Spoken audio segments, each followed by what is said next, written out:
Hi everyone, welcome back to my channel. আমি সুবর্ণ, আমি ভালো আছি। আশা করি তোমরা সবাই ভালো আছো। আজকে আমি তোমাদের সাথে ড্রেস ডিজাইনটা শেয়ার করব।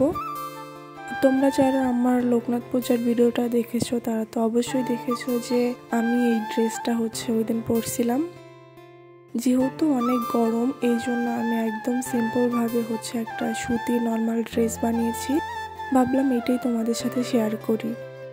আমি হাতায় একদম ডার্ক যে পিঙ্ক কালার, ওই কাপড়টা দিয়ে একটুখানি পাইপিং করে দিয়েছি যাতে দেখতে অনেক সুন্দর লাগে আর ভেতর থেকে যাতে ওইটা দেখতে অনেক ভালো লাগে। এই আইডিয়াটা নেওয়া আসলে পাকিস্তানিদের থেকে, কারণ ওরা যখন ড্রেস ডিজাইন করে ওরা ভিতরে অনেক মোটা করে অন্য কালারের কাপড় পাইপিং করে দেয়। আর আমি গরমের জন্য একটু ঢিলা করে প্লাজো বানিয়েছি, কারণ এখন যেহেতু অনেক গরম এই জন্য একটু ঢিলা ঢালা করে জামা এবং প্লাজোটা বানিয়েছি। আর ওড়নাটা তো সুতি। তোমাদের আমি একটু পরে আমার ফুল লুকটাও দেখাবো।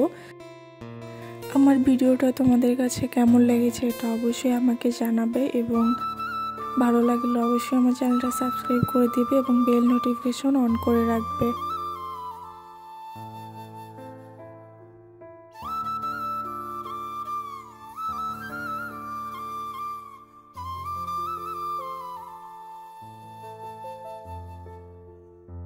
আমার ড্রেস ডিজাইনটা কেমন হয়েছে, যদিও খুব বেশি কিছু নেই, তারপরে জানিও যে কেমন হয়েছে এবং আমার ড্রেসটা পরে ফুল লুকে কেমন লাগছে এটাও আমাকে জানিও। যদিও আমি মুখ দেখাইনি, তারপরও আমাকে জানিও যে আমার ড্রেসটা পরে কেমন লাগছে।